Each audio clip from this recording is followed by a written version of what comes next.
Elida Narzoni, Huis clos est une pièce qui est jouée sans cesse. La phrase "l'enfer, c'est les autres" est devenue aussi un lieu commun. Pourquoi cette envie de vous confronter, de remonter cette pièce? Bah, disons que, comme dirait Sartre, il y a les causes occasionnelles et les soucis profonds.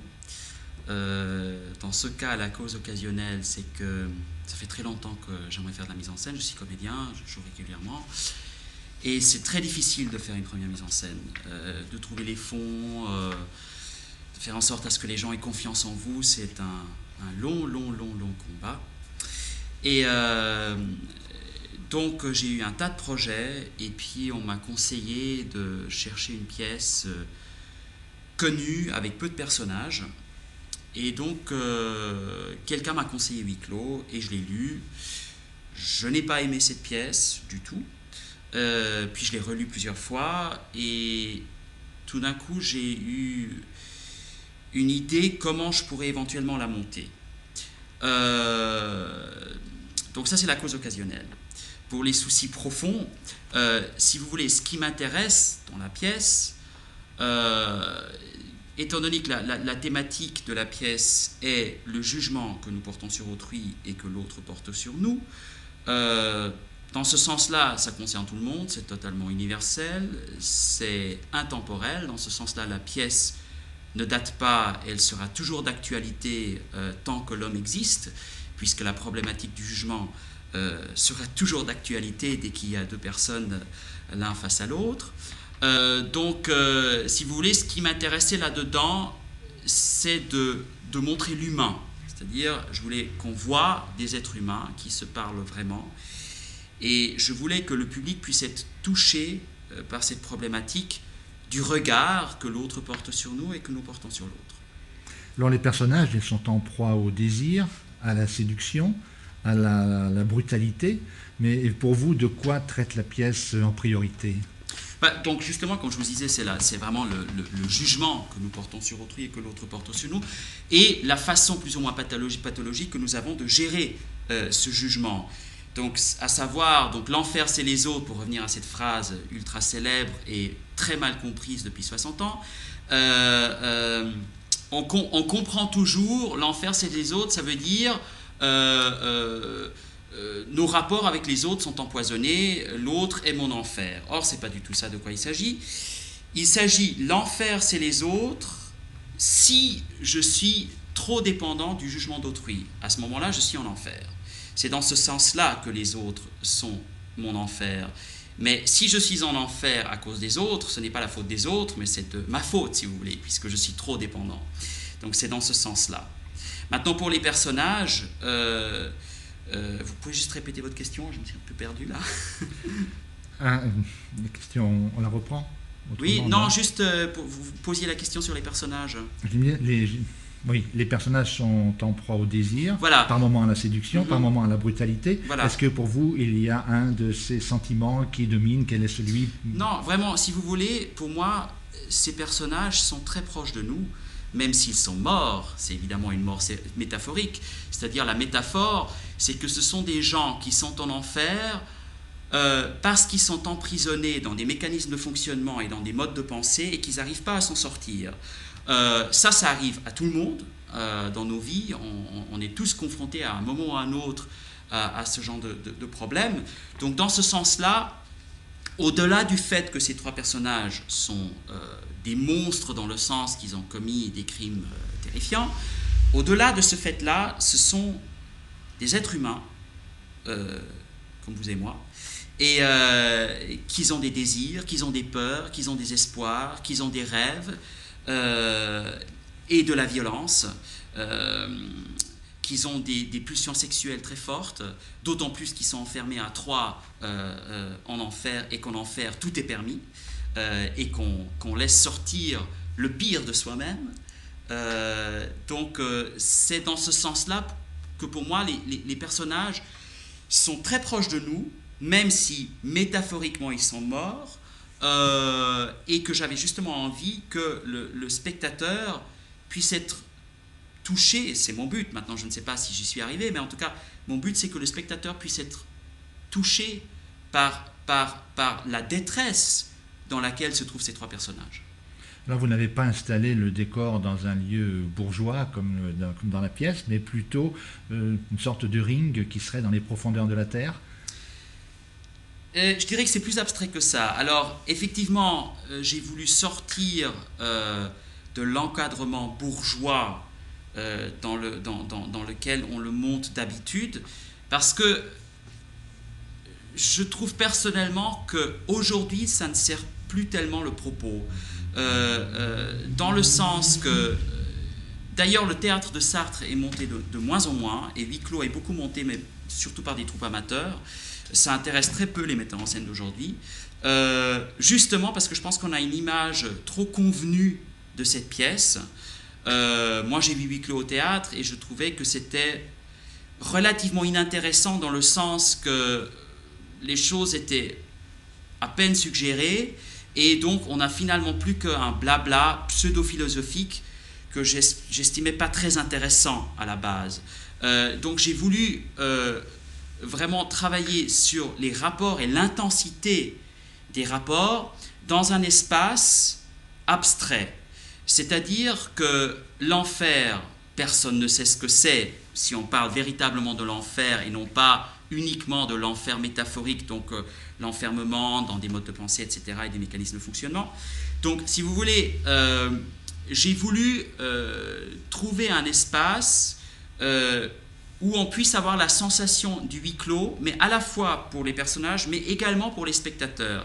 À savoir, si vous voulez, je voulais que le spectateur se retrouve, le temps de la représentation, dans une situation infernale, justement pour pouvoir le toucher, pour pouvoir éventuellement le faire réfléchir aussi. Alors les contraintes du lieu, le théâtre de T50 est petit. Est-ce que vous avez voulu aussi, d'après la configuration, permettre un rapprochement entre le spectateur et le comédien? Absolument. Évidemment, c'est à partir de ce lieu-là qu'avec mon scénographe Yann Becker, on a pensé la scénographie, bien qu'il y a eu déjà plusieurs idées avant cela. Mais effectivement, je voulais jouer sur la promiscuité de la petitesse du lieu, pour accentuer, pour exacerber cette relation, si vous voulez, cette interaction entre regardant et regardé. À savoir que, comme le dispositif, donc c'est un rectangle, il y a une barrière métallique rectangulaire et le public est tout autour, donc c'est un dispositif quadrifrontal à 360 degrés. Donc si vous voulez, et c'est là où on revient à la thématique initiale donc, de la pièce, à savoir le regard de l'autre, le jugement de l'autre, si vous voulez, le public se retrouve également en enfer et donc dans la même problématique parce que chaque spectateur est vu par tous les autres spectateurs et tous les autres spectateurs sont vus par chaque spectateur. Donc si vous voulez, le regard de chaque spectateur peut être jugé par un autre spectateur ou plusieurs autres spectateurs. C'est donc dans ce sens-là qu'on retrouve chez le spectateur la même donne. Oui, quand dans les personnages, vous expliquiez que l'enfer vient aussi du jugement que portent les autres, la personnalité se construit aussi à partir de ce jugement. Oui, c'est-à-dire, absolument. C'est-à-dire que si on est dépendant du jugement d'autrui, pour Sartre, on est un lâche. Si vous voulez, le thème de la lâcheté dans la pièce, donc il y a un personnage Garcin qui a fui son pays qui était en guerre. À partir du moment où on lui a demandé de se battre, il a fui parce qu'il avait peur et il essaye de cacher tout cela sous des prétextes pacifistes. Donc si vous voulez, la lâcheté se retrouve déjà dans ce thème-là. Mais au-delà de ce premier thème, la lâcheté, la véritable lâcheté dont parle Sartre est celle de la dépendance que nous avons au jugement d'autrui, qui évidemment fausse tout notre comportement et nos actes. Si vous voulez, pour Sartre, c'est un discours sur la liberté. C'est-à-dire, pour Sartre, l'être humain a la responsabilité et la liberté de choisir. Et évidemment, les choix qu'il fait amènent des actes. Or, pour Sartre, c'est la somme des actes qui font la vie d'un homme et non pas les intentions. C'est-à-dire, si vous voulez, pour Sartre, ce ne sont pas les intentions qui comptent, mais ce sont les actes. Alors ces personnages, ils sont avides de relations sexuelles sans qu'il y ait d'amitié. Chacun, en sorte, voudrait se servir de l'autre. Voilà, si vous voulez, c'est un triangle de désirs inassouvis et chacun manipule l'autre à travers le désir du troisième, si vous voulez. Donc chacun est le bourreau des deux autres. Donc il y a une relation assez sadique entre ces trois-là. Il y a des désirs, certes, mais on utilise également le désir que l'autre a pour nous pour détruire le troisième. Et c'est tournant. Et ça tourne en rond, bien sûr, c'est sans fin. C'est pour l'éternité. Est-ce que c'est une des difficultés de cette mise en scène, de la direction des acteurs, que de mettre en valeur de manière tournante ou en valeur, ou de montrer cette utilisation? Non, je dirais les deux difficultés de la mise en scène étaient d'une part la spatialisation de leurs mouvements, c'est-à-dire comme c'est du quadrifrontal, je voulais quand même à ce que, comme ils sont toujours les trois, donc ça forme tout le temps un rectangle, un triangle, dans ce rectangle, je voulais donc que les acteurs soient toujours vus par tout le monde, pas qu'il y ait un acteur qui cache un autre. Alors, il y a des petits moments où un acteur cache un autre, mais c'est très rare. Et donc, ça, c'était le premier but, donc, si vous voulez, la première difficulté. La deuxième difficulté, c'est la langue de Sartre.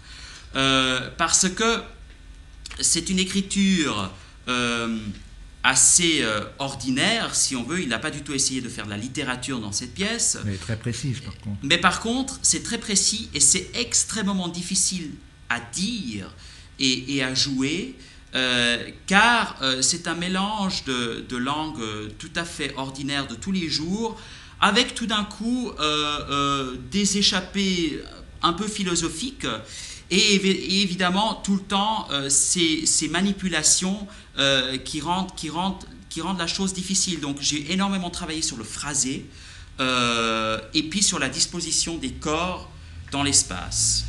De quelle liberté disposez-vous avec ce type d'écriture où tout est absolument décrit de manière très précise? La liberté de faire des choix. Et justement, mon choix était de ne pas monter la pièce d'une façon bourgeoise, mais d'essayer de radicaliser le propos pour l'exacerber. Alors, au début, les personnages sont tous empreints d'une certaine superbe, une certaine arrogance chez Garcin, la séductrice aussi, Estelle, est aussi particulièrement sûre d'elle-même. Ensuite, les masques tombent et on a l'impression que la vie deviendrait plus facile que nos rapports humains, mais en réalité, il n'en est rien. Non, si vous voulez, ces trois personnes tournent en rond pour l'éternité et ils n'arrivent pas à briser le cadre infernal dans lequel ils se trouvent. Et aucune intimité ne se crée parmi ces personnages qui le disent, qu'ils doivent vivre ensemble pour l'éternité. C'est simplement, comme vous l'avez dit tout à l'heure, une utilisation à tour de rôle. Si vous voulez, il y a quand même des petits moments d'intimité, simplement à aucun moment un désir de réalisation sexuelle, par exemple, ne peut se faire de par la manipulation constante dans laquelle il se trouve et qu'il continue à générer. Cette violence que l'on ressent dans le jeu des comédiens et des comédiennes, et vous cherchez aussi à privilégier, à la renforcer par rapport au texte de Sartre? Oui, je pense que la violence dans cette situation d'enfer est importante et me semble naturelle, si vous voulez, liée à ces frustrations et ces tensions sexuelles. Et tout ça, évidemment, dû toujours à cette problématique du jugement de l'autre et du jugement qu'ont les vivants sur les morts. Donc, parce que ces trois personnes sont morts en enfer, mais ils sont très fragilisés par ce que les vivants pourraient penser d'eux. et y compris les partenaires donc, en enfer.